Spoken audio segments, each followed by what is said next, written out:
नमस्कार दोस्तों, आपका स्वागत है कंप्यूटर की क्लास में। मैं डॉक्टर नगेंद्र सिंह आपके लिए लाया हूं पटवार की कंप्यूटर की क्लासेस। चलिए हम शुरुआत करेंगे कंप्यूटर के परिचय से। तो हमारा जो सबसे पहला जो टॉपिक रहेगा, जिस टॉपिक से हम शुरुआत करने जा रहे हैं वो है कंप्यूटर, जिसका हम परिचय हम यहाँ पे करेंगे। चलिए स्टार्ट करते हैं। हम कंप्यूटर सिस्टम के बारे में देखते हैं। तो देखिए दोस्तों, ये एक आपके सामने एक पिक्चर है। आप इस पिक्चर के थ्रू आप चेक कर सकते हैं कि कंप्यूटर सिस्टम क्या होता है। आप लोगों में से बहुत सारे लोग कंप्यूटर के बारे में जानते होंगे, फिर भी मैं आप लोगों को बता देता हूं कि कंप्यूटर में बेसिकली 3 तरह की चीज़ें होती हैं। सबसे पहले जो आपको यहाँ से टीवी जैसा जो दिख रहा है, इसको हम बोलते हैं मॉनिटर या स्क्रीन।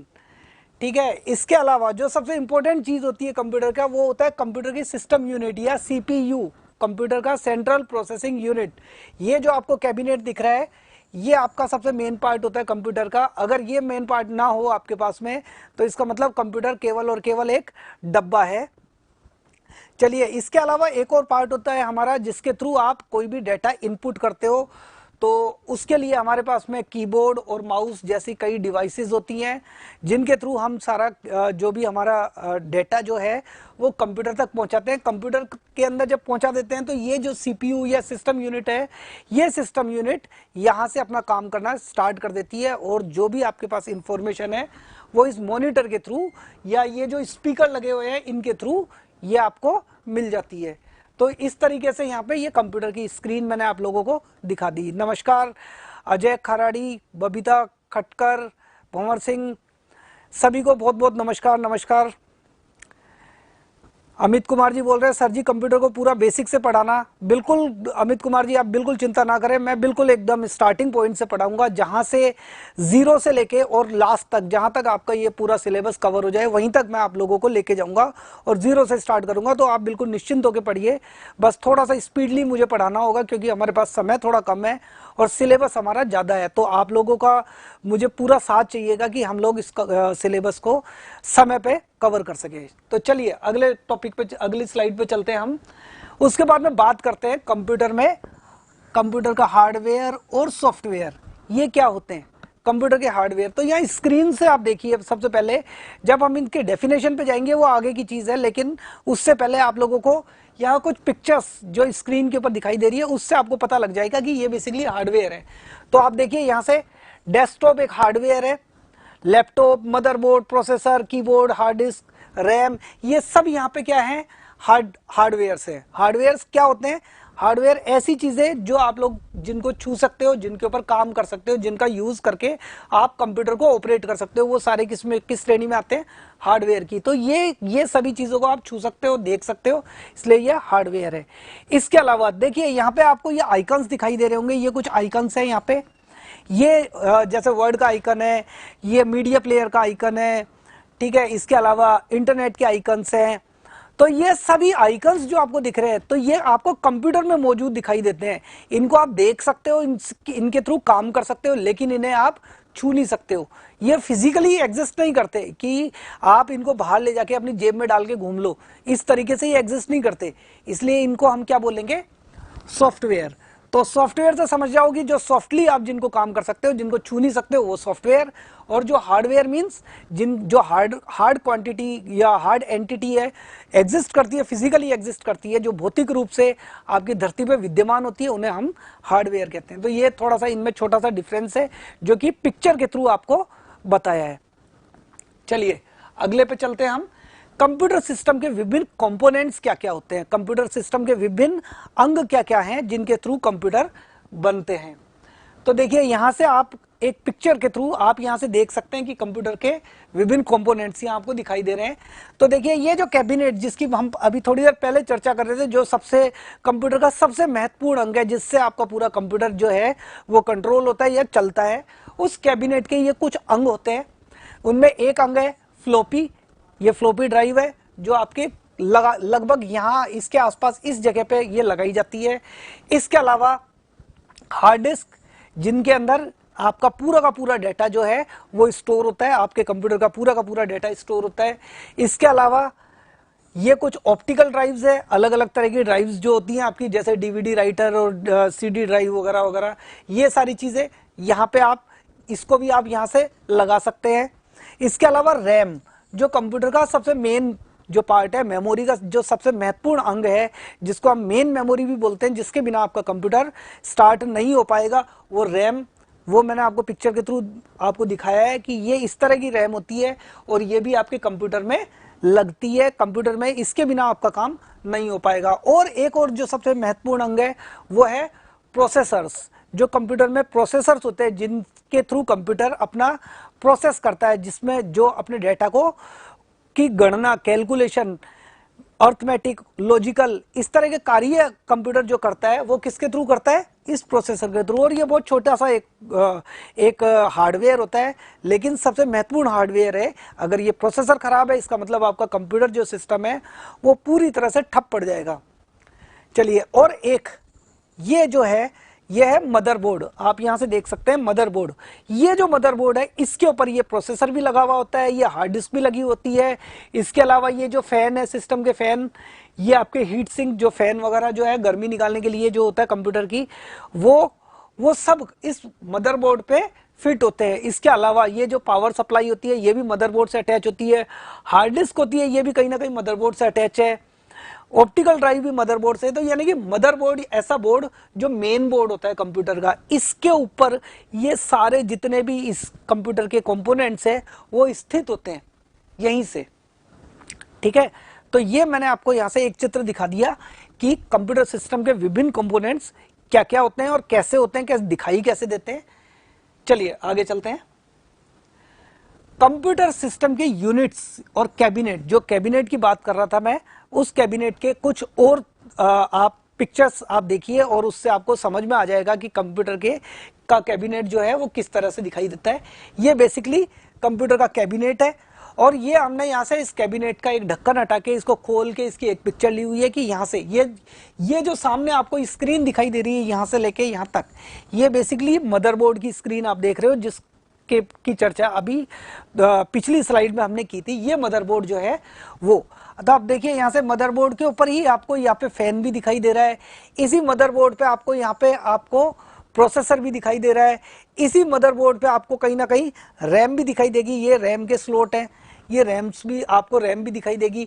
इसी मदरबोर्ड से आपकी हार्ड डिस्क भी अटैच होगी। इसी मदरबोर्ड से आपका जो कीबोर्ड, माउस वगैरह है, जितने भी कंपोनेंट्स है वो सब इस मदरबोर्ड के थ्रू ही आपके ऑपरेट होंगे। सारा काम इस मदरबोर्ड के थ्रू ही होना है।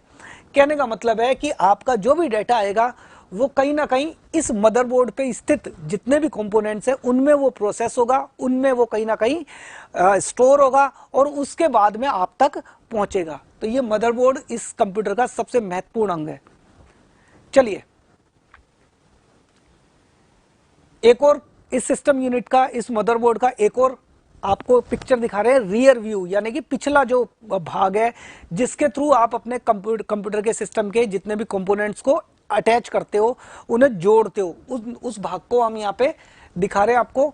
यहां से आप देख सकते हो ये पावर पोर्ट है, ये वाला, यहां से आपको पावर पोर्ट दिखेगा। यानी कि कंप्यूटर के अंदर जो भी आपके पावर केबल जो रहेगी, कंप्यूटर को जो भी पावर देनी है वो इस सिस्टम के थ्रू, सिस्टम यूनिट के थ्रू आपको यहां से मिल जाएगी। इसके अलावा कीबोर्ड का जो अटैचमेंट है वो इस पॉइंट के थ्रू, इस पोर्ट के थ्रू आपका होगा। इसी तरह से ये जो ग्रीन सा पोर्ट दिखाई दे रहा है ये आपका माउस को माउस को अटैच करेगा।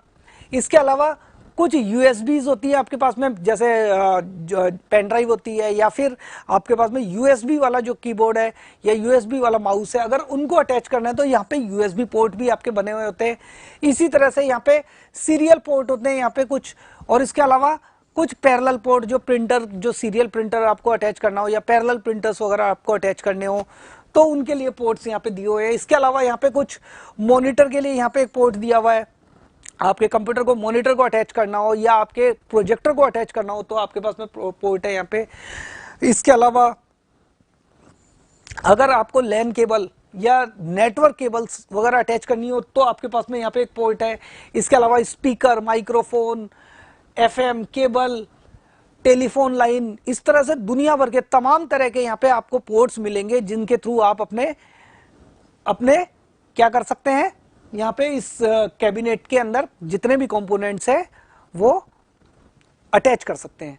तो चलिए आगे बात करते हैं हम मदरबोर्ड या मेन बोर्ड या सर्किट बोर्ड की बात करते हैं। तो देखो आपके पास में क्या नाम आ रहा है, मदरबोर्ड। मदरबोर्ड को और क्या बोल सकते हैं हम, मेन बोर्ड। एग्जाम में पूछा जा सकता है कि मदरबोर्ड, कभी कभी ऐसे भी पूछ सकते हैं मेन बोर्ड है, कभी कभी सर्किट बोर्ड भी लिखा हुआ आ सकता है, और कभी कभी पीसीबी बोर्ड भी आपके पास में आ सकता है।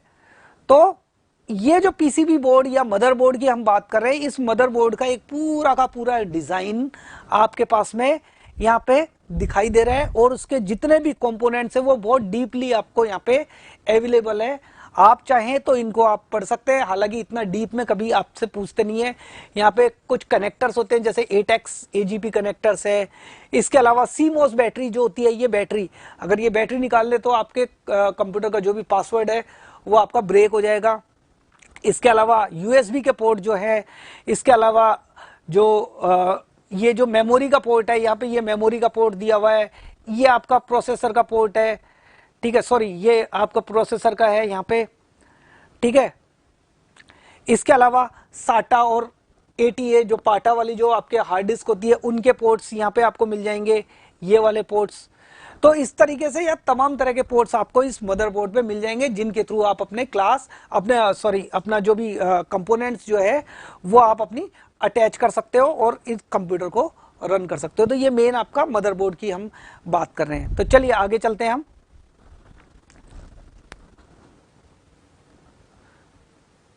ये मदरबोर्ड का रियर व्यू दिखा रहे हैं, जो बाहर की तरफ से दिखता है, आपका जो बैक पोर्शन है उसकी तरफ से दिखाई देता है। तो यहां से आप देखो कीबोर्ड अटैच कर सकते हो, इससे वही जो हमने किस पे देखा था, कैबिनेट के पीछे की तरफ, वही उसी का एक ये पोर्ट यहाँ पे, ये मदरबोर्ड ही है बेसिकली। इस मदरबोर्ड पे यहां से आप कीबोर्ड अटैच कर सकते हो, इससे माउस अटैच कर सकते हो, इससे आप इनसे आप यहां से, ये सीरियल पोर्ट के लिए है, ये आपका सेटा के लिए है, ये आपका IEEE के लिए पोर्ट के लिए है।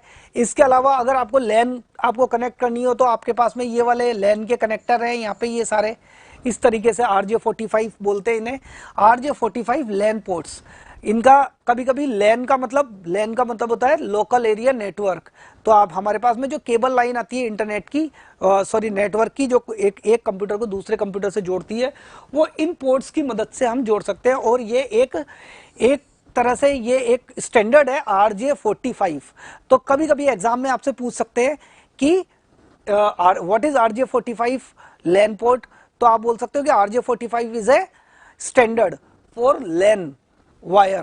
तो RJ45 का ही पोर्ट दिया हुआ है, क्योंकि RJ45 पूरे वर्ल्ड वाइड एक तरह से एक्सेप्टेड है ये फॉर्मेट। इसके अलावा स्पीकर्स के भी यहाँ पे, ये स्पीकर्स के, ये इस तरीके से यहाँ पे ये स्पीकर्स के यहाँ पे कनेक्शन दिए हुए हैं। तो अलग अलग तरह के यहाँ पे आपको सारे कनेक्शंस मिल जाएंगे। तो चलिए आगे चलते हैं हम।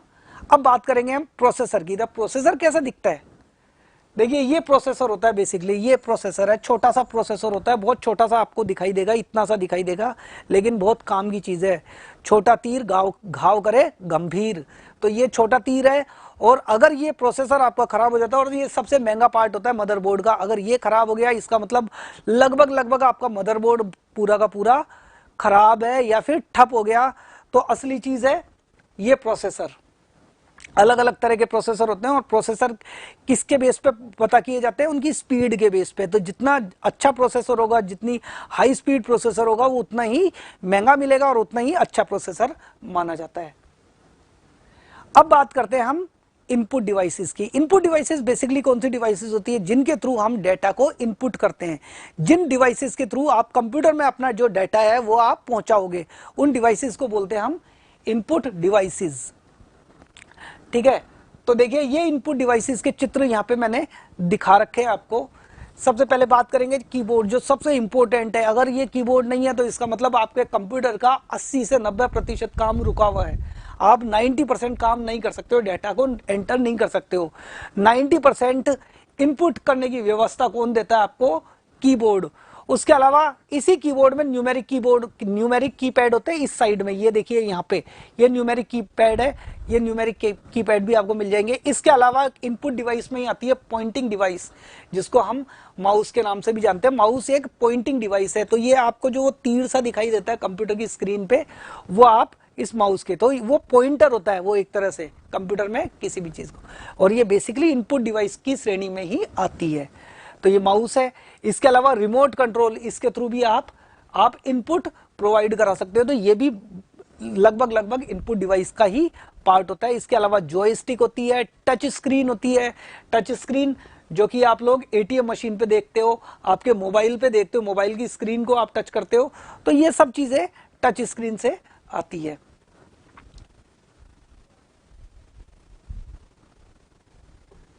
चलिए उसके बाद में हम बात करते हैं स्कैनर की। स्कैनर भी एक इनपुट डिवाइस है। स्कैन करते हैं हम कोई डॉक्यूमेंट यहाँ पे इस जगह पे रखेंगे और इसको दबा के और इसको स्कैन कर लेंगे, तो वो आपके कंप्यूटर स्क्रीन पे वो जो डॉक्यूमेंट, प्रिंटेड डॉक्यूमेंट है, वो आपके कंप्यूटर स्क्रीन पे सॉफ्ट कॉपी के अंदर के रूप में, जैसे पीडीएफ वगैरह या कुछ जेपीजी फाइल के रूप में आपको दिखाई देगा। तो स्कैनर भी एक इनपुट डिवाइस है। ग्राफिक्स टैबलेट जो है ये भी एक इनपुट डिवाइस है। ग्राफिक्स टैबलेट किस तरह का होता है, जैसे ये मेरा पेन है और ये जो स्क्रीन है, इससे जो भी मैं आपको लिख रहा हूं, यहाँ पे जो भी मैं आपको गोला कर रहा हूं, ये सब कुछ इसके ऊपर छप जाता है और ये जाके सेव भी हो सकता है और ये ग्राफिक भी बन सकता है। तो ये बेसिकली ये पेन और ये जो स्क्रीन है, ये ग्राफिक टैबलेट के रूप में ही काम में आ रही है। पुराने समय में ये छोटी साइज में होता था, ये इतनी साइज में, लेकिन आजकल तो आप सामने देख रहे हो कितना बड़ा ये पूरी की पूरा ये जो टच पैनल है, ये हमारा ग्राफिक टैबलेट के रूप में भी काम में आ रहा है। इसके अलावा माइक्रोफोन होता है। माइक्रोफोन जिसके थ्रू हम बात करते हैं, जिनसे आप अपने दोस्तों से बात करते होंगे, तो वो माइक्रोफोन्स जो हैं वो भी इनपुट डिवाइस के थ्रू, वहां आप अपना जो भी वॉइस है वो आप डालते हो और वो सामने वाले को सुनाई देता है, तो इसलिए ये भी इनपुट डिवाइस के रूप में काम में आता है। इसी तरह से डिजिटल कैमरा, वेब कैम्स और लाइट पेन्स, ये सब किसके पार्ट है, इनपुट डिवाइसेस के। तो अगर दोस्तों एग्जाम में आपसे पूछे कि इनपुट डिवाइसेस कौन कौन सी है, तो आप इन सब के नाम ले सकते हो। चलिए अगला आता है आपका आउटपुट डिवाइसेस। ठीक है, दीपक बोल रहे हैं माउस के अलावा और भी होते हैं ना सर पॉइंटिंग डिवाइस? बिल्कुल होते हैं, बिल्कुल होते हैं दीपक जी, वो मैं आपको बताने वाला हूं थोड़ी देर में। पॉइंटिंग डिवाइसेस और कौन से होते हैं, जैसे जॉयस्टिक भी एक पॉइंटिंग डिवाइस है, ठीक है, माउस तो है ही है, तो ऐसे बहुत सारे पॉइंटिंग डिवाइस है, वो सब मैं आपको बताऊंगा। ये मेरे हाथ में जो आप पेन देख रहे हैं, ये भी पॉइंटिंग डिवाइस है, पॉइंट कर रहा है। तो पॉइंटिंग डिवाइस काफी सारे होते हैं हमारे पास। लाइट पेन की अभी हमने थोड़ी देर पहले चर्चा की थी। लाइट पेन, ये लाइट पेन है, ये रहा जो मेरे हाथ में भी है, ये भी एक पॉइंटिंग डिवाइस है। बहुत सारे हैं हमारे पास में पॉइंटिंग डिवाइस, जिसकी चर्चा हम आगे करने वाले हैं। चलिए आगे चलते हैं हम। आउटपुट डिवाइसेस, आउटपुट डिवाइसेस कौन सी है? अब देखिए यहाँ पे आउटपुट डिवाइसेस कौन सी दिख रही है आपको। वेब कैम जो है, यहां से आपका डाटा जा रहा है, ये वेब कैम आपके आउटपुट डिवाइसेस के रूप में भी काम में आ रही है। ये वेब कैम, स्पीकर्स जो हैं, मैं जो बोल रहा हूं वो आपको सुनाई दे रहा है, तो वो स्पीकर आपको सुनवा रहे हैं। जो इंफॉर्मेशन मैं यहां से प्रोवाइड करा रहा हूं, वो आप वहां पे इसको रिट्रीव कर सकते हो, ऑब्टेन कर सकते हो या ग्रहण कर सकते हो। तो वो स्पीकर के थ्रू आप ये सारा काम कर रहे हो, तो इसका मतलब स्पीकर भी एक आउटपुट डिवाइस है। इसी तरह से मॉनिटर, आप अपने कंप्यूटर की या अपने लैपटॉप की या फिर अपने मोबाइल की स्क्रीन पे मुझे देख पा रहे हो, तो स्क्रीन जो है वो आपका आउटपुट डिवाइस के रूप में काम में आ रहा है। ठीक है, ये मॉनिटर भी बोलते हैं इसे। इसी तरह से प्रिंटर, जो हमारे पास में कंप्यूटर में लिखा हुआ होता है, अगर हम उसको कागज पे लेना चाहते हैं तो प्रिंटर के रूप में ले सकते हैं। हेडफोन जो है, अलग अलग तरह के प्रिंटर्स हैं, उनको हम सबको वो सभी किस में आ रहे हैं, मोर और लेस आउटपुट डिवाइस की श्रेणी में ही आते हैं। चलिए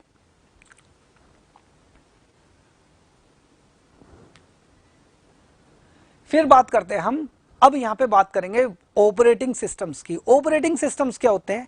ऑपरेटिंग सिस्टम ऐसे सिस्टम होते हैं, ऐसे सॉफ्टवेयर होते हैं, जिनकी मदद से आप किसी भी एप्लीकेशन के ऊपर काम कर सकते हो। अगर ये ऑपरेटिंग सिस्टम या ऐसे सॉफ्टवेयर ना हो, तो आप किसी भी एप्लीकेशन पे काम नहीं कर सकते हो। तो दोस्तों एक उदाहरण है, जैसे कि आप ट्रेन को जब भी आपको पकड़ना होता है, तो किसी ना किसी प्लेटफॉर्म की जरूरत होती है। जैसे जयपुर स्टेशन पे जाओगे तो वहां से आप कहीं की ट्रेन पकड़ पाओगे। ऐसा नहीं है कि पटरी के ऊपर ट्रेन दौड़ रही हो और आप पकड़ रहे हो, कभी नहीं होता ऐसा।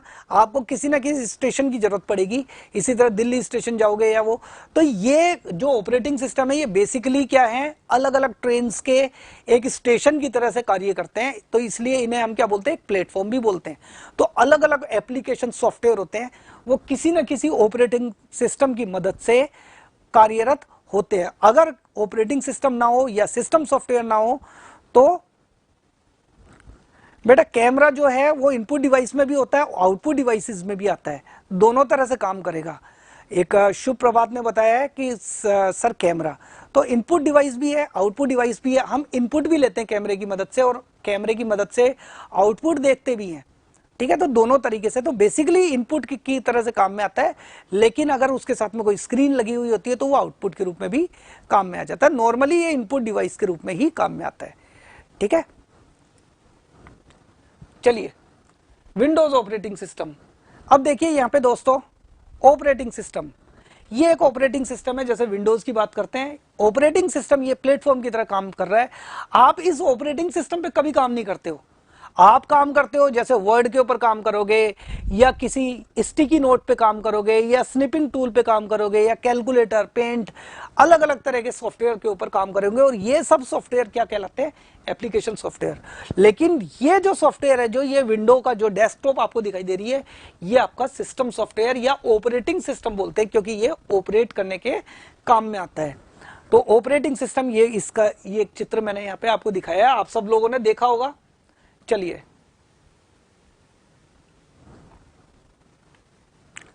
इसके बाद में आता है यूनिक्स ऑपरेटिंग सिस्टम। एक और ऑपरेटिंग सिस्टम होता है दोस्तों यूनिक्स। यूनिक्स सबसे पुराना एक तरह का ऑपरेटिंग सिस्टम में से एक है। एमएस डोस या विंडो का ऑपरेटिंग सिस्टम तो बहुत बाद में आया था, ये सबसे पहले लगभग सबसे पुराना one of the oldest operating system माना जाता है यूनिक्स। इस यूनिक्स ये ऑपरेटिंग सिस्टम बेसिकली कमांड के ऊपर काम करता है। आपको हर एक चीज लिखनी पड़ेगी, आपको हर एक चीज याद होनी चाहिए, हर एक कमांड याद होनी चाहिए, आप सारे काम कर सकते हैं। तो ये आपका एक यूनिक्स ऑपरेटिंग सिस्टम का एक यहाँ पे पिक्चर लिया हुआ है। उसके अलावा एक होता है मैक ऑपरेटिंग सिस्टम। एप्पल का आप लोगों ने नाम सुना होगा। एप्पल बहुत बड़ी कंपनी है और सबसे महंगे उसके मोबाइल आते हैं, सबसे महंगे उसके लैपटॉप आते हैं और काफ़ी फेमस कंपनी है। उसका एक ऑपरेटिंग सिस्टम होता है मैक, जिसको हम पुराने समय में मैकिंटोश भी बोलते थे। तो मैक ऑपरेटिंग सिस्टम एप्पल का प्रोडक्ट है।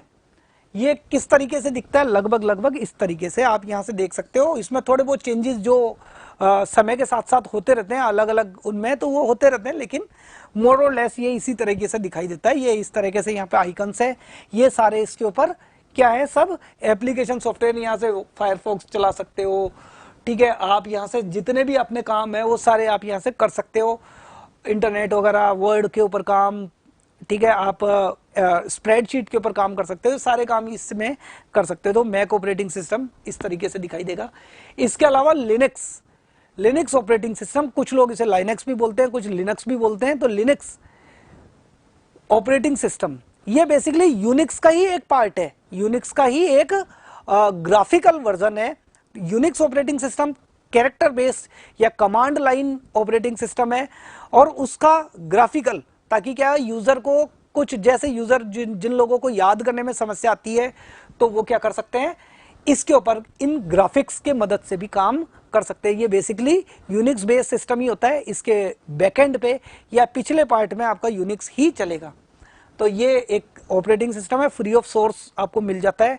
आप इसको फ्री ऑफ कॉस्ट आप डाउनलोड कर सकते हैं किसी भी वेबसाइट, इसकी जो भी ऑफिशियल वेबसाइट होती है वहां से जाके आप इनको डाउनलोड करें और इसको इंस्टॉल करके आप यूज कर सकते हैं। विंडोज जो होता है वो प्रोडक्ट है माइक्रोसॉफ्ट का, तो वो परचेज करना पड़ेगा, अदरवाइज आप काम नहीं कर सकते उस पर। इसके अलावा एक और ऑपरेटिंग सिस्टम है और जो आप लोग बहुत ज्यादा यूज करते हो, Android operating system. Android operating system basically mobile applications के लिए यूज आता है, आप लोगों ने देखा भी होगा।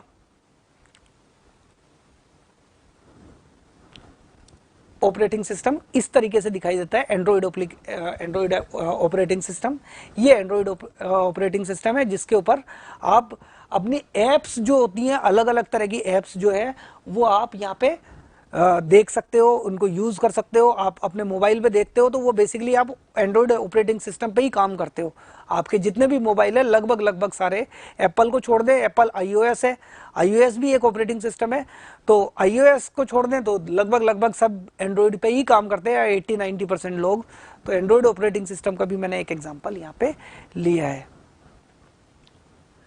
अब देखिए दोस्तों, यहाँ पे हम रैम और रोम, जो मेमोरी के जितनी डिवाइसेस होती है उनकी बात करेंगे। यहाँ पे मेमोरी की जो मेन डिवाइसेस हैं, तो देखिए यहाँ पे ये सबसे पहले आपको दिखाई दे रही है रैम।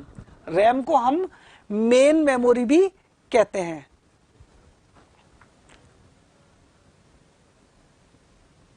रिंकू जाट बोल रही हैं सर कंप्यूटर की जनरेशन नहीं पढ़ाओगे क्या? बिल्कुल पढ़ाएंगे रिंकू। ये आपका जो पीपीटी नंबर 2 है उसमें आपका कंप्यूटर की सभी जनरेशन और कंप्यूटर का इतिहास वो सारा मैं यहाँ पे कवर करूंगा। आराम से निश्चिंत रहो, मैं हर एक चीज पढ़ाने वाला हूं, ठीक है। चलिए रैम और रोम की बात करते हैं। तो देखिए ये रैम होती है, रैम की फुल फॉर्म क्या होती है? रैम की फुल फॉर्म होती है random access memory. Random access memory, random access memory का मतलब ये वोलेटाइल टाइप की मेमोरी होती है। वोलेटाइल का मतलब होता है जैसे बिजली चली जाए आपकी तो इसमें जो भी डाटा आपका स्टोर होता है वो सारा का सारा डिलीट हो जाएगा। तो इसलिए रैम जो होती है वो वोलेटाइल टाइप की मेमोरी होती है। वोलेटाइल अगर आपसे पूछे एग्जाम में क्वेश्चन आएगी वोलेटाइल मेमोरी किसे कहते हैं? ऐसी मेमोरी जिसमें बिजली जाने पर या स्विच ऑफ करने पर आपका पूरा का पूरा डाटा उड़ जाता है, साफ हो जाता है, इरेज हो जाता है, डिलीट हो जाता है, उसे हम बोलते हैं रैम, उसे बोलते हैं वोलेटाइल मेमोरी। तो रैम एक वोलेटाइल प्रकार की मेमोरी होती है और ये मेन मेमोरी होती है। कंप्यूटर का जो भी ऑपरेटिंग सिस्टम होता है या जैसे आप एंड्रॉइड का आप देखते हो वो सब किस में स्टोर होता है? रैम में। जैसे कंप्यूटर को स्टार्ट करते हो या अपने मोबाइल को स्टार्ट करते हो पूरा का पूरा ऑपरेटिंग सिस्टम किस में आ जाएगा? इस रैम के अंदर स्टोर हो जाएगा। और फिर आपका जो भी आपके एप्लीकेशन, जितनी भी एप्लीकेशन सॉफ्टवेयर हैं वो भी आपके रैम के थ्रू ही रन होंगी। अगर रैम नहीं हो तो इसका मतलब आपका जो भी ऑपरेटिंग सिस्टम है वो रन नहीं हो पाएगा। तो आप लोगों ने देखा होगा कि कंप्यूटर की रैम उड़ जाती है तो इसका मतलब कंप्यूटर चल नहीं पाता। या आपके मोबाइल की रैम अगर खराब हो गई, रैम अगर चली गई या रैम फुल हो गई तो आप कई चीजों को ओपन नहीं कर पाते हो। तो उसका रीजन क्या है? रैम के अंदर स्पेस अगर नहीं है तो आप नहीं चला पाओगे, या रैम अगर आपकी खराब हो जाती है तो भी नहीं चला पाओगे, ठीक है। तो RAM means random access memory, और इसे हम मेन मेमोरी भी कहते हैं। ये ध्यान रखना दोस्तों, मेन मेमोरी, मेन मेमोरी। और कभी कभी इसे प्राइमरी मेमोरी भी कहा जाता है। आपको कई जगह आपको प्राइमरी मेमोरी भी बोला जाएगा। प्राइमरी मेमोरी यानी कि प्राथमिक मेमोरी है। ये प्राथमिक मेमोरी यानी कि अगर ये मेमोरी नहीं है तो आप कंप्यूटर पे काम नहीं कर सकते, कंप्यूटर के ऑपरेटिंग सिस्टम को रन नहीं कर सकते हो। तो इसलिए इसका विशेष ध्यान रखिएगा, ये एग्जाम में इस तरह का क्वेश्चन जरूर पूछते हैं। सोनिया केश राठौर सर डोंट माइंड, एक रिक्वेस्ट है बताइए। अजय प्रजापति पर कक्षा रोज होगी सर जी प्लीज बताओ। 100% रोज होगी। रैम अस्थायी मेमोरी है, बिल्कुल है। अस्थायी इसीलिए है क्योंकि जैसे बिजली चली गई आपका पूरा का पूरा डाटा उड़ सकता है इसका, अगर या स्विच ऑफ हो गया तो भी आपका डाटा उड़ सकता है, इसलिए अस्थायी मेमोरी है। स्थायी मेमोरी वो होती है कि आपकी बिजली चली जाए तो भी होता है। इसीलिए मैंने इसको बोला ना वोलेटाइल या नॉन वोलेटाइल। हिंदी में की बजाय आप अंग्रेजी के कीवर्ड्स को अगर थोड़ा सा आप ध्यान रखेंगे, क्योंकि कंप्यूटर जैसा विषय जो है वो इंग्लिश में थोड़ा कंफर्टेबल होता है बजाय हिंदी के, तो बेटर रहेगा आप लोगों के लिए। क्योंकि एग्जाम में भी कभी कभी स्थायी अस्थायी की बजाय वोलेटाइल और नॉन वोलेटाइल पूछ लिया जाता है, हिंदी में लिखा हुआ आता है। तो इसलिए थोड़ा सा ध्यान रखिए कि वोलेटाइल बोले नॉन वोलेटाइल बोले। इस वोलेटाइल मीन्स अस्थायी और नॉन वोलेटाइल मतलब स्थायी। चलिए अब दूसरी बात करते हैं हम रोम की। तो देखिए दोस्तों ये आपको रोम दिखाई दे रही है यहाँ पे, ये रोम है। रोम की फुल फॉर्म होती है रीड ओनली मेमोरी। क्या हो रही है, क्या होती है? Read only memory. Read only memory का मतलब इसमें कोई भी डाटा आप स्टोर नहीं कर सकते हो, बार बार लिख नहीं सकते हो, कभी भी नहीं लिख सकते हो। क्यों? क्योंकि इसका नाम ही क्या है? Read only. केवल इसमें जो एक बार लिखा गया जो डाटा एक बार स्टोर कर दिया, कंपनी वालों ने जो स्टोर कर दिया वही डाटा आपका हमेशा रहेगा। और ये ऐसा डाटा होता है नॉर्मली जो आपके कंप्यूटर के सिस्टम को बूट करने या फिर स्टार्ट करने के काम में आता है नॉर्मली। बस जो उसमें इनिशियली उस कंप्यूटर को स्टार्ट करने के लिए जो इनिशियली आपको कुछ पैकेजेस, ड्राइवर, सॉफ्टवेयर्स की जरूरत होती है वो सब हम रोम के अंदर डाल के रखते हैं। रोम में हम नहीं डालते, कंपनी वाले डाल के बना के देते हैं आपको रोम। एक बार वो डाटा डल गया उसके बाद में वो कभी भी डिलीट नहीं कर सकते हो, कभी भी वो चाहे कितनी बिजली चली जाओ, कुछ भी चले जाओ, ये डाटा आपका स्टोर है इसमें, तो हमेशा स्टोर रहेगा। इसीलिए इसका नाम होता है रीड ओनली मेमोरी। और ये एक नॉन वोलेटाइल टाइप की मेमोरी होती है। रैम और रोम में अंतर क्या होता है दोस्तों? रैम एक वोलेटाइल मेमोरी है, जबकि रोम क्या है, एक नॉन वोलेटाइल मेमोरी होती है। ये दोनों ही लगभग प्राथमिक मेमोरी या प्राइमरी मेमोरी की श्रेणी में आती है, लेकिन रैम को हम मेन मेमोरी भी बोलते हैं, जबकि रोम को हम मेन मेमोरी नहीं बोलते। हालांकि कंप्यूटर को स्टार्ट करने में ये सहायक होती है, लेकिन कंप्यूटर में का जो ऑपरेटिंग सिस्टम होता है वो किस में आता है, रैम के अंदर स्टोर होता है, वो रोम में स्टोर नहीं होगा। चलिए सर, रोम और रैम में क्या अंतर है? मैंने बताया ना आपको दोस्तों, दोनों में जो सबसे बड़ा डिफरेंस है वो है कि वोलेटाइल और नॉन वोलेटाइल टाइप की है। रैम जो है, इसमें आप कोई भी डाटा कभी भी आप डाल सकते हो, निकाल सकते हो, डिलीट कर सकते हो, लेकिन रोम के अंदर एक बार आपने डाटा स्टोर कर दिया, जो डाटा कंपनी ने एक बार स्टोर कर दिया, तो केवल यूजर उसको रीड कर सकता है, उस पर कोई भी किसी भी तरह का डाटा का डिलीशन या अपडेट करना पॉसिबल नहीं होता, कुछ नया डाटा वो उसमें एंटर नहीं कर सकता। तो इसीलिए इसका नाम क्या होता है, रीड ओनली। रीड ओनली, तो केवल आप पढ़ सकते हो उस डाटा को, आप कुछ नहीं कर सकते। तो ये दोनों इसमें डिफरेंस है। रैंडम एक्सेस के अंदर आप डाटा डाल भी सकते हो, निकाल भी सकते हो, डिलीट भी कर सकते हो, ये सारे काम कर सकते हो, करते भी हो आप लोग। तो जो भी एप्लीकेशंस होती है वो आप कभी बंद करते हो, कभी वापस रन करते हो, हटा देते हो वहां से, तो ये सारे काम करते हो, वो सब रैम के थ्रू होता है। चलिए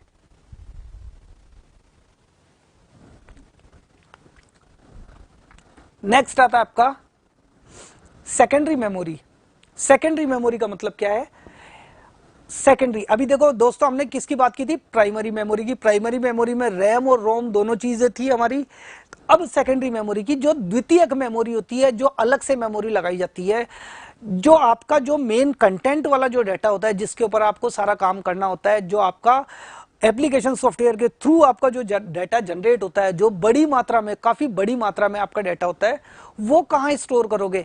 रैम की साइज फिक्स होती है, रोम की साइज, रोम में आप डाटा डाल ही नहीं सकते हो, तो वो डाटा कहां जाएगा, वो कहां स्टोर करोगे? वो करोगे आप सेकेंडरी मेमोरीज में। तो देखो ये सेकेंडरी मेमोरीज के कुछ एग्जांपल्स हैं, जैसे ये आपकी पेन ड्राइव है, ये फ्लॉपी ड्राइव है, ये आपकी क्या है, हार्ड डिस्क है, ये आपकी एक्सटर्नल हार्ड डिस्क है, ये मेमोरी कार्ड, सीडी, ये टेप, बहुत सारे तरीके हैं यहाँ पे आपके डाटा को, सेकेंडरी डाटा को स्टोर करने के। ये सब इसके एग्जांपल है। इसके ऊपर जरूर चर्चा करेंगे हम, जैसे जैसे हमारी क्लास आएगी तो बिल्कुल हम इसके ऊपर आगे और चर्चा करेंगे और डीप में जाके, और इसको थोड़ा स्टडी करके आपको बताएंगे। चलिए अब यहां से हमारा जो मेन कंटेंट है, ये मैंने आपको चित्रात्मक रूप में मैंने बता दिया। अब यहां से कुछ प्रश्न भी मैं पूछूंगा, कुछ डेफिनेशंस भी मैं आप लोगों को बताने वाला हूं। तो सबसे पहले कंप्यूटर का परिचय हम वापस से शुरू करते हैं कि कंप्यूटर शब्द की उत्पत्ति कहां से हुई। तो कंप्यूटर शब्द की उत्पत्ति लैटिन भाषा के कंप्यूट से हुई है, जिसका अर्थ क्या होता है, गणना करना। तो कंप्यूटर का अर्थ क्या है, कंप्यूटर क्या करता है, कंप्यूटर गणना करने वाला यंत्र होता है। विश्व में एबेकस, एबेकस जो है उसको सबसे पहला गणना करने वाला या कंप्यूट करने वाला यंत्र माना जाता है, जिसका आविष्कार कहां हुआ था, चीन में हुआ था। कंप्यूटर एक इलेक्ट्रॉनिक स्वचालित मशीन है। इलेक्ट्रॉनिक और स्वचालित मशीन, देखो दोस्तों, इलेक्ट्रॉनिक और इलेक्ट्रिक दोनों में थोड़ा सा डिफरेंस होता है, आप लोगों को मैं अभी बता देता हूं। इलेक्ट्रिक ऐसी चीज होती है जो बिजली के थ्रू चलती है, और इलेक्ट्रॉनिक्स भी चलती है, लेकिन इलेक्ट्रॉनिक्स में एक अंतर है। इलेक्ट्रॉनिक में बिजली के जो वायरिंग जो होती है, उसके साथ साथ इलेक्ट्रिक सर्किट के साथ साथ एक चिप भी लगी हुई होती है, जिसे हम आईसीज बोलते हैं या ट्रांजिस्टर बोलते हैं, जिनमें आप उन जो डाटा होता है उसको स्टोर भी कर सकते हो। तो ऐसी डिवाइसेस जिनमें इलेक्ट्रिक सर्किट के साथ साथ चिप या आईसी लगी हुई हो, उन्हें हम क्या बोलते हैं, इलेक्ट्रॉनिक डिवाइस। तो कंप्यूटर क्या है, ये तो चिप्स का पूरा एक तरह से कलेक्शन है। इसमें तो दुनिया भर की चिप होती है, आईसीज होती हैं, और उनके बिना इसमें काम ही नहीं होता, इसलिए ये ऑब्वियसली एक इलेक्ट्रॉनिक डिवाइस है, या इलेक्ट्रॉनिक स्वचालित ऑटोमेटिक मशीन है, ये ऑटोमेटिक चलती है। चलिए ओके, यह यूजर द्वारा इनपुट किए गए डाटा को प्रोसेस करके सूचना आउटपुट के रूप में उपलब्ध करवाती है। तो यह यूजर द्वारा इनपुट किए गए डाटा को, देखो हमेशा याद रखना, ये मैंने दो गोले लगाए, इनपुट और डाटा। तो जब भी इनपुट किया जाता है वो डाटा होता है, इनपुट हमेशा डाटा होगा, और सूचना और यहां पे आउटपुट। आप हमेशा याद रखना इस चीज को, कभी मत भूलना।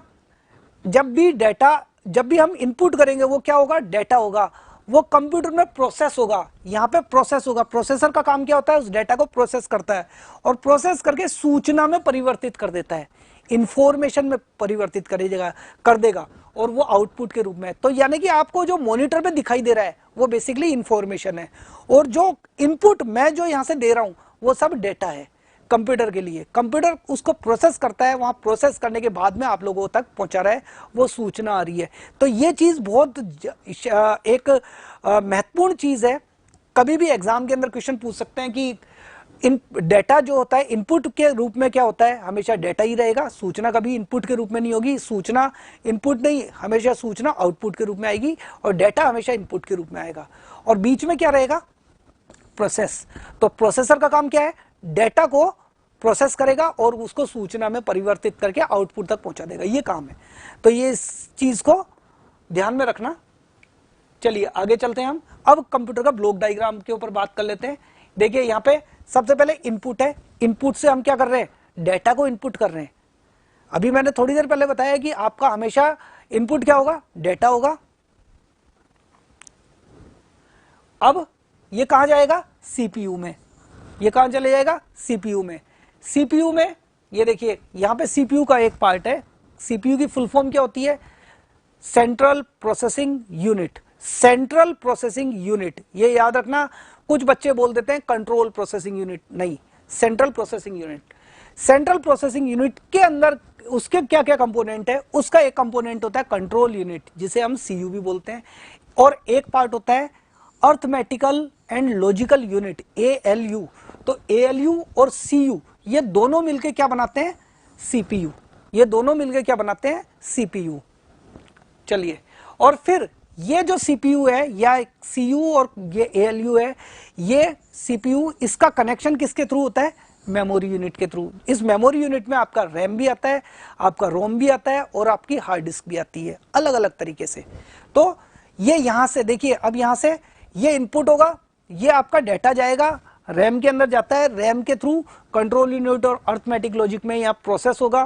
प्रोसेस होने के बाद में वापस ये डेटा आउटपुट के रूप में वापस आपकी हार्ड डिस्क में स्टोर हो जाएगा और फिर वहां से आपको दिखाई देने लगेगा, या रैम में आ जाएगा, रैम के थ्रू आपको दिखाई देने लग जाएगा। तो ये थोड़ा सा ध्यान रखना कि सीपीयू का अर्थ क्या है, central processing unit, not control processing unit, नहीं, सेंट्रल प्रोसेसिंग यूनिट। और सेंट्रल प्रोसेसिंग यूनिट के दो पार्ट हैं, एक है कंट्रोल यूनिट सीयू और दूसरा है अर्थमेटिक लॉजिकल यूनिट, जिसे एएलयू भी बोलते हैं। तो ALU plus CU mean CPU, और इस सीपीयू का कनेक्शन है हमारी मेमोरी यूनिट से। तो ये एक इसका ब्लॉक डायग्राम है।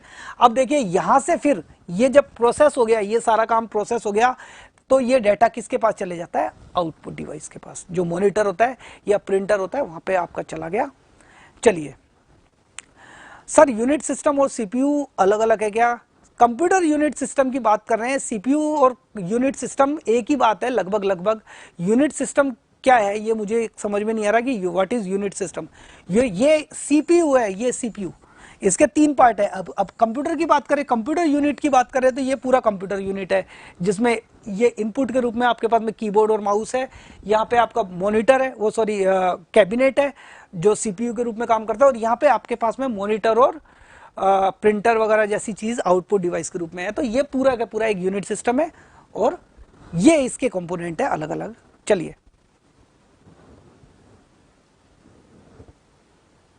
अब बात करते हैं हम डेटा की। अब थोड़ा सा ध्यान रखना इसका, डेटा क्या है और सूचना क्या है, इसमें थोड़ा सा एक माइनर सा डिफरेंस होता है, एक बारीक सा डिफरेंस है। डेटा, इसे कंप्यूटर सिस्टम में इनपुट डिवाइस के द्वारा फीड किया जाता है। यह कच्चे तथ्य एवं आंकड़ों के समूह होते हैं। ये देखो क्या लिखा हुआ है, कच्चे तथ्य एवं आंकड़ों के समूह होते हैं। डेटा के आधार पर यूजर निश्चित निर्णय नहीं ले सकता। तो डेटा के आधार पर आप यूजर जो है वो एक तरीके से ये नहीं बता सकता कि ये डेटा क्या है। अगर मैं सिंपल नहीं लिख देता हूं 5, तो क्या आप बता सकते हो कि व्हाट इज 5? ये किसको बता रहा है?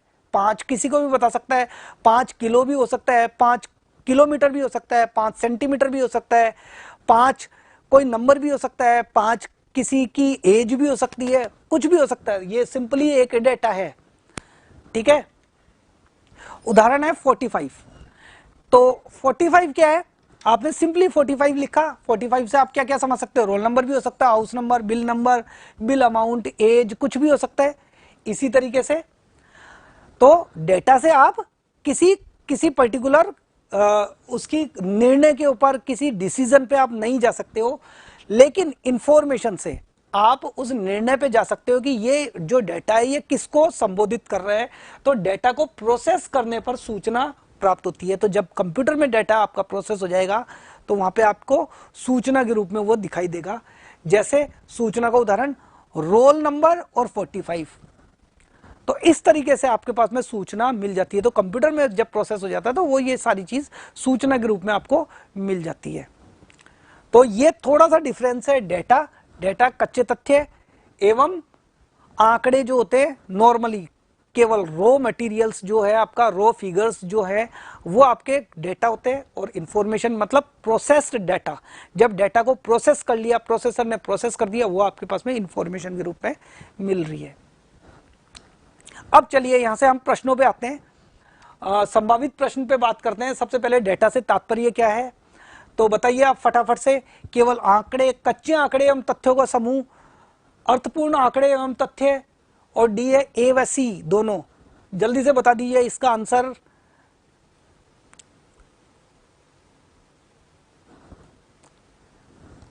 जल्दी करिए, जल्दी बताइए। अभी थोड़ी देर पहले बताया मैंने आपको, डेटा का मतलब होता है कच्चे आंकड़े, यानी कि रो डेटा, रो आपके पास में फिगर्स जो है वो आपके आंसर सही होगा। आंसर बी जो है इसका सही आंसर होना चाहिए। ठीक है, अगला प्रश्न देखते हैं। सूचना से आप क्या समझते हैं? कच्चे तथ्य व आंकड़ों का समूह है, अर्थपूर्ण आंकड़े व तथ्यों का समूह है, प्रोसेस्ड डेटा, बी व सी दोनों। तो अभी आपको थोड़ी देर पहले बताया है सूचना मतलब अर्थपूर्ण आंकड़े एवं तथ्यों का समूह। अर्थपूर्ण आंकड़े और तथ्य जो है आपके, क्योंकि डेटा आपका प्रोसेस हो चुका है तो इसलिए ये प्रोसेस डेटा भी बोल सकते हैं इसे। और अर्थपूर्ण आंकड़े जिनसे हम कुछ ना कुछ रिजल्ट निकाल सकते हैं, जिनसे हम कुछ ना कुछ फैक्चुअल बातें हम निकाल सकते हैं, उनका ग्रुप। तो इसका आंसर जो है डी जो है आंसर वो सही होगा। चलिए आगे चलते हैं हम। सूचनाएं कैसे प्राप्त की जाती है? डेटा को प्रोसेस करने पर, इनपुट डिवाइस के माध्यम से, आउटपुट डिवाइस पर, ए व सी दोनों। आप बताओ, फटाफट से बताओ। अभी आपको थोड़ी देर पहले बताया कि सूचनाएं कैसे प्राप्त करोगे। सूचना क्या होती है? डेटा को प्रोसेस करने पे प्राप्त होती है। तो अभी मैंने आप लोगों को बता दिया। और कहां प्राप्त होती है, किस पे प्राप्त होगी? आउटपुट डिवाइस पे प्राप्त होगी। तो इसका मतलब आंसर सी भी बिल्कुल सही है और आंसर ए भी बिल्कुल सही है। डेटा को प्रोसेस करने पे ही प्राप्त होगी। डेटा इनपुट डिवाइस से प्राप्त होता है, हमारा इनपुट डिवाइस से डेटा प्राप्त होगा, और वो जब प्रोसेस हो जाएगा और आउटपुट डिवाइस पे चले जाएगा तो वो क्या बन जाएगा? इंफॉर्मेशन बन जाएगा या सूचना बन जाएगा। तो सूचना का ये ए और सी दोनों, यानी कि आंसर डी जो है इसका सही आंसर होगा। चलिए अगला है, कंप्यूटर एक डिवाइस है, कैलकुलेटिंग, मैकेनिकल, इलेक्ट्रिकल और इलेक्ट्रॉनिक। फटाफट से बता दीजिए इसका आंसर। जल्दी से बताइए इसका आंसर। कंप्यूटर कौन सी डिवाइस होती है? अभी थोड़ी देर पहले आपको बताया कैलकुलेटिंग है, मैकेनिकल है, इलेक्ट्रिकल है, इलेक्ट्रॉनिक। मैंने अभी थोड़ी देर पहले आप लोगों को बताया कि कंप्यूटर एक ऐसी डिवाइस है। इलेक्ट्रिक और इलेक्ट्रॉनिक में क्या डिफरेंस होता है? इलेक्ट्रिक डिवाइस में केवल और केवल इलेक्ट्रिक सर्किट होता है आपका, लेकिन इलेक्ट्रॉनिक डिवाइस कोई भी होगी उसके अंदर इलेक्ट्रिक सर्किट के साथ साथ चिप भी होगी। और कंप्यूटर तो चिप का पूरा एक ढेर है, आईसीज का पूरा ढेर है। तो कैलकुलेटिंग डिवाइस है, मैकेनिकल है, इलेक्ट्रिकल है, इलेक्ट्रॉनिक। तो ऑब्वियसली इसका आंसर डी आएगा, बिल्कुल सही है। फिर भी कुछ बच्चे इसको सी लिख रहे हैं, प्रतीक्षा कंवर ने सी आंसर दिया है, तो सी आंसर नहीं है बेटा।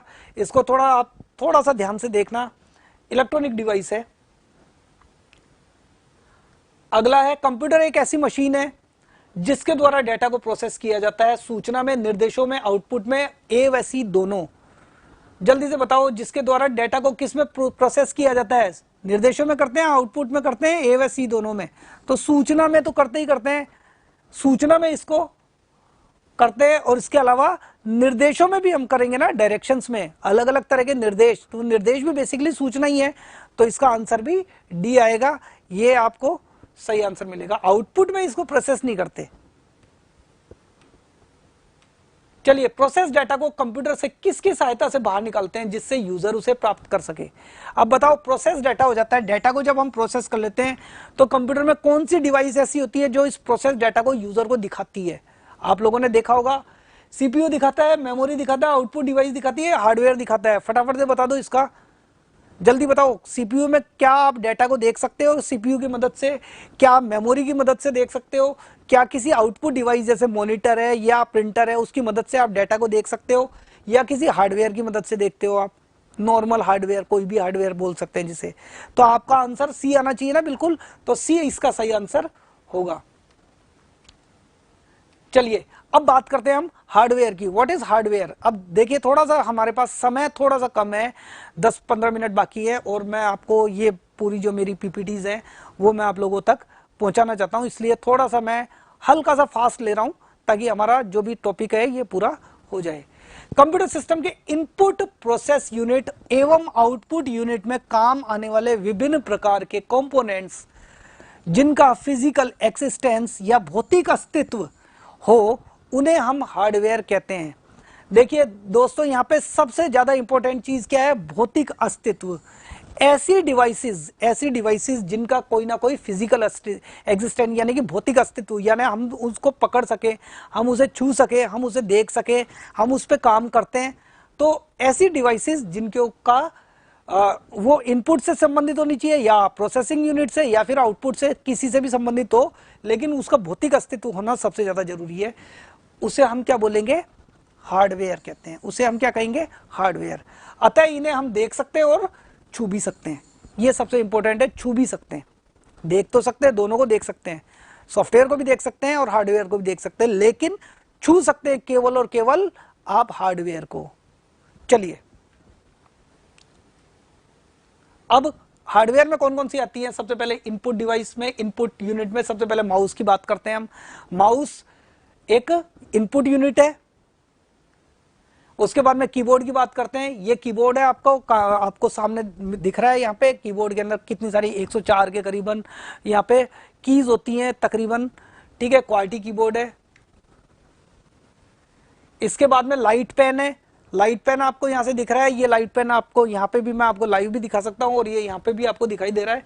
ये लाइट पेन, ये भी एक पॉइंटिंग डिवाइस के रूप में भी काम में आता ही है। और ये इनपुट यानी डाटा को इनपुट करने के, आप कुछ भी लिख रहे हो तो कंप्यूटर तक जा रहा है, तो ये वाली भी आपके पास में आ रही है। इसके अलावा टच पैड, टच पैड जो है ये जैसे ये हमारे पास में स्क्रीन है, ये भी टच पैड है।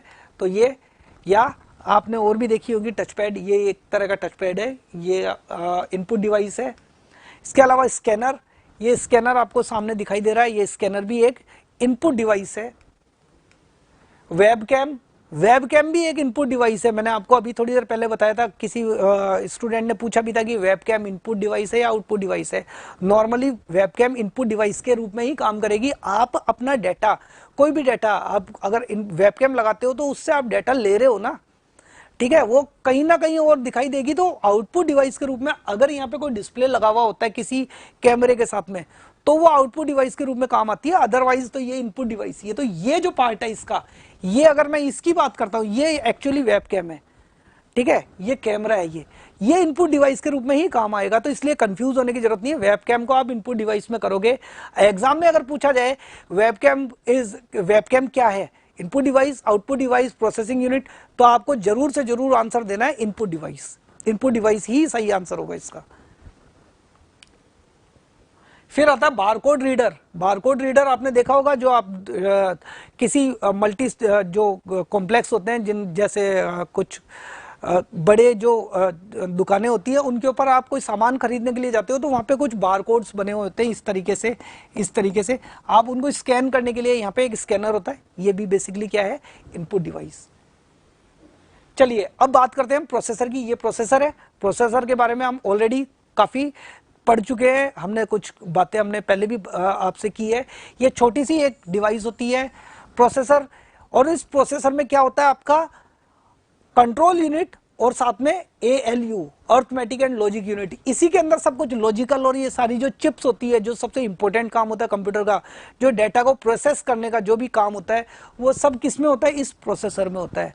और ये प्रोसेसर भी अलग अलग तरह के आते हैं, जैसे मल्टी कोर वाले आते हैं जिनके अंदर कई तरह के प्रोसेसर एक साथ लगे हुए होते हैं, सिंगल कोर प्रोसेसर होता है, ड्यूल कोर प्रोसेसर होता है, ठीक है, ऑक्टा कोर, क्वाड कोर, अलग अलग तरह के प्रोसेसर्स होते हैं, वो उसमें मल्टीपल प्रोसेसर एक साथ पैरेलली काम कर रहे हैं।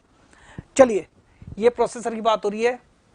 ये देखिए, ये कोर i5 का प्रोसेसर है, ये कोर 2 Duo प्रोसेसर है, 2 कोर इसके अंदर है, ठीक है। अलग अलग तरह के प्रोसेसर मार्केट में अवेलेबल है, ये इंटेल कंपनी के सबसे ज्यादा पॉपुलर होते हैं, इसके अलावा AMD के प्रोसेसर भी आते हैं। चलिए, आउटपुट यूनिट। अब देखिए, यहाँ पे आउटपुट यूनिट के बारे में आप सब लोग जानते होंगे, कंप्यूटर पे सब लोग काम कर रहे हो, अभी मेरी क्लास भी देख रहे हो आप लोग, तो वो आपके लिए क्या है, आउटपुट यूनिट के रूप में ही काम कर रहा है। आपका मोबाइल जो डिस्प्ले आप देख रहे हो वो सब कुछ आउटपुट यूनिट के रूप में ही काम कर रहा है। तो ये मॉनिटर जो है ये आउटपुट यूनिट है, प्रिंटर भी जो है वो एक आउटपुट यूनिट है, क्योंकि आप यहाँ से प्रिंट आप देते हो और आप यूजर तक वो जो डेटा आप कंप्यूटर में जो आप डेटा आपके पास में है वो अगर आप प्रिंट के लिए देते हो तो वो इस मशीन के थ्रू यूजर तक पहुंच रहा है, वो पढ़ सकता है, वो देख सकता है। तो ये प्रिंटर भी आउटपुट डिवाइस है। इसके अलावा प्लॉटर जो होता है, बड़े बड़े जो नक्शे वगैरह बनाते हैं, ये प्रिंटर की तरह से ही होता है लगभग, लेकिन बड़े नक्शों के लिए, बड़ी दुकानों पे जो बैनर्स वगैरह बनते हैं उनके लिए प्लॉटर काम में आता है। और इसके अलावा प्रोजेक्टर आप लोग काफी यूज में आपने लिया होगा, प्रोजेक्टर आपने देखे होंगे। तो ये प्रोजेक्टर भी क्या है, एक आउटपुट डिवाइस है। अब बात करते हैं हम दोस्तों इस सॉफ्टवेयर, ये थोड़ी सी यहाँ पे मात्रा की कुछ गड़बड़ हो गई, ये सॉफ्टवेयर है। सॉफ्टवेयर क्या होते हैं? हार्डवेयर की हमने बात कर ली, हार्डवेयर मतलब हार्ड पार्ट मींस ऐसा पार्ट जिसको हम छू सकते हैं, देख सकते हैं। लेकिन सॉफ्टवेयर वो सॉफ्ट होता है, वो केवल हम उसको देख सकते हैं, उसको उस पर काम कर सकते हैं। लेकिन आप दोस्तों एक चीज ध्यान रखना कि दुनिया में सबसे ज्यादा कीमती जो चीज है वो सॉफ्टवेयर है। आज पूरी दुनिया में जितनी भी बड़ी कंपनीज है वो सॉफ्टवेयर के बल पर अपने आप सबसे महंगी कंपनीज बनी हुई है, सबसे ज्यादा पैसा कमा रही है और सबसे पॉपुलर है, सबसे ज्यादा डेटा वो यूज करती है किसके बेस पे, सॉफ्टवेयर। तो सॉफ्टवेयर बहुत कीमती चीज होती है, लेकिन सॉफ्टवेयर दिखाई दे सकता है लेकिन उसका भौतिक अस्तित्व नहीं होता है। चलिए, सॉफ्टवेयर को समझने के लिए पहले हम इन्हें समझेंगे, 2-3 चीजें देखते हैं हम। सबसे पहले बात करेंगे हम निर्देश की। व्हाट इज निर्देश या डायरेक्शन, ठीक है। कंप्यूटर सिस्टम में दिया गया एक कमांड निर्देश कहलाता है। तो दोस्तों ध्यान रखना, कंप्यूटर सिस्टम में कोई भी कमांड हम देते हैं वो क्या कहलाएगा, आपका निर्देश। जैसे आपने 5 एंटर किया कीबोर्ड से तो निर्देश है, ठीक है। उसके बाद में प्रोग्राम क्या होता है?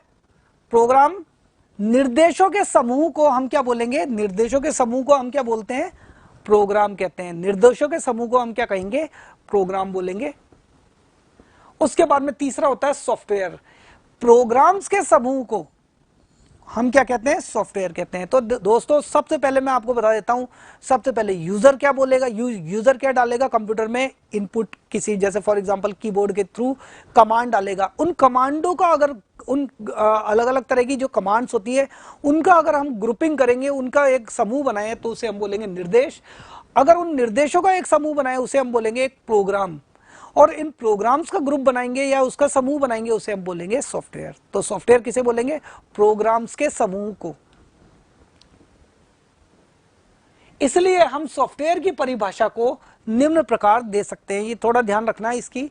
कंप्यूटर सिस्टम के हार्डवेयर को क्रियान्वित या एग्जीक्यूट, नियंत्रित, कंट्रोल एवं निर्देशित, इंस्ट्रक्ट करने के लिए जिन प्रोग्राम्स के समूह का उपयोग किया जाता है उन्हें हम सॉफ्टवेयर कहते हैं। यानी कि कोई भी हार्डवेयर है, अगर हम उस हार्डवेयर को एग्जीक्यूट करना चाहते हैं, ठीक है, उस हार्डवेयर को एग्जीक्यूट करना चाहें या उसे कंट्रोल करना चाहें या उसे इंस्ट्रक्ट, उसको निर्देश देना चाहे किसी भी हार्डवेयर को, तो किसके थ्रू देंगे, सॉफ्टवेयर के थ्रू। और सॉफ्टवेयर क्या होगा, प्रोग्राम्स का एक समूह। और प्रोग्राम क्या होंगे, निर्देशों का समूह। और निर्देश क्या है, अलग अलग तरह की कमांड का समूह। तो कमांड से बात चालू होती है, कहां तक चली जाती है, सॉफ्टवेयर तक। तो ये थोड़ा सा इसमें ध्यान रखना, ये एग्जाम में क्वेश्चन पूछा जा सकता है। और आशा है कि आप बिल्कुल सही करेंगे इस पे। चलिए अब देखिए यहाँ सॉफ्टवेयर, कुछ छोटे छोटे सॉफ्टवेयर दिखाई दे रहे हैं यहाँ पे। जैसे आपको यहाँ पे दिखाई दिया है, ये एक सॉफ्टवेयर है, एडोब एक सॉफ्टवेयर है, गूगल क्रोम है, आपके पास में एमएस ऑफिस है, इंटरनेट एक्सप्लोरर है, मीडिया प्लेयर है, दुनिया भर के सॉफ्टवेयर आप यहाँ पे देखते हो। आप लोग काफी सारे सॉफ्टवेयर पे काम करते हो, यानी कि आप सारे काम जितने भी करते हो आप सॉफ्टवेयर के थ्रू ही करते हो। परिष्कार वर्ल्ड ऐप जो आपने डाउनलोड कर रखी है, ये भी एक सॉफ्टवेयर है, इस पे भी आप काम कर रहे हो। तो अलग अलग तरह के सॉफ्टवेयर्स या एप्स जिनको आप बोलते हो, वो सब एक सॉफ्टवेयर ही हैं एक प्रकार के, उनके ऊपर आप काम करते हो। सॉफ्टवेयर के प्रकार अलग अलग तरह के प्रकार है, system software, application software, package software, customize software और यूटिलिटी सॉफ्टवेयर। ये 5 प्रकार के सॉफ्टवेयर के प्रकार होते हैं। इनमें सबसे पहले देखते हैं सिस्टम सॉफ्टवेयर में ऑपरेटिंग सिस्टम सबसे पहला आता है, दूसरा आता है लैंग्वेज ट्रांसलेटर, ठीक है, और तीसरा होता है डिवाइस ड्राइवर। ये 3 तरह के सिस्टम सॉफ्टवेयर के पार्ट है। ऑपरेटिंग सिस्टम एक सिस्टम सॉफ्टवेयर है, लैंग्वेज ट्रांसलेटर भी एक है, और डिवाइस ड्राइवर भी एक सिस्टम सॉफ्टवेयर होता है। अब देखो ऑपरेटिंग सिस्टम के प्रकार, GUI और CUI या CLI। CUI या CLI का मतलब क्या होता है? सॉरी, पहले ग्राफिकल यूजर इंटरफेस, जैसे आप लोग विंडो के ऊपर काम करते हो, माउस की मदद से काम कर सकते हो, आइकन दिखाई देते हैं, वो GUI होते हैं, ग्राफिकल यूजर इंटरफेस। और CLI जिसको अपन कमांड लाइन इंटरफेस या CUI जिसे कैरेक्टर यूजर इंटरफेस भी बोलते हैं, वो क्या होते हैं? जिनके ऊपर सारा काम कमांड के थ्रू करते हो। जैसे मैंने अभी थोड़ी देर पहले दिखाया था, यूनिक्स एक कमांड लाइन इंटरप्रेटर है, MS DOS, माइक्रोसॉफ्ट डोस जो होता है डिस्क ऑपरेटिंग सिस्टम, ये भी एक कमांड लाइन इंटरफेस है, ये भी एक CLI ऑपरेटिंग सिस्टम होता है। ठीक है, बस ये स्लाइड खत्म करके करता हूं मैं ना, चलिए। और इसके अलावा दूसरा होता है हम लैंग्वेज ट्रांसलेटर की। तो लैंग्वेज ट्रांसलेटर क्या होता है? भाषा अनुवादक। भाषा अनुवादक का मतलब क्या होता है? कंप्यूटर क्या होता है, हमारी भाषा कभी नहीं समझता, वो केवल और केवल एक 2 भाषा समझता है, या तो 0 समझता है या 1 समझता है। कंप्यूटर को 0 और 1 यानी कि बाइनरी भाषा के अलावा तीसरी भाषा नहीं आती है। तो हमारे पास में क्या होता है, हम अपनी भाषा को कंप्यूटर में हम डालते हैं, हम इनपुट करते हैं, तो एक बीच में एक लैंग्वेज ट्रांसलेटर लगा होता है, भाषा अनुवादक लगा हुआ होता है। वो भाषा अनुवादक हमारी भाषा को कंप्यूटर की भाषा में अनुवाद करके भेजता है, और कंप्यूटर की भाषा को अनुवाद करके हमारी भाषा में भेज के हम तक पहुंचाता है। तो भाषा अनुवादक का काम यही होता है। भाषा अनुवादक 3 प्रकार के होते हैं, एक असेंबलर, एक कंपाइलर और एक इंटरप्रेटर। ये 3 तरह के असेंबलर, कंपाइलर और इंटरप्रेटर 3 तरह के भाषा अनुवादक है। ठीक है, इसमें हम चलिए दोस्तों, हम इसकी बात कल की क्लास में करते हैं, क्योंकि हमारे पास समय कम है और हम अगली क्लास की भी, आप लोगों को अगली क्लासेस भी लेनी है। तो ये जो बाकी का जो टॉपिक बचेगा 3-4 स्लाइड, ये कल की क्लास में आपकी पूरी करता हूँ, और इसके साथ मैं आपसे अनुमति चाहता हूँ। नमस्कार।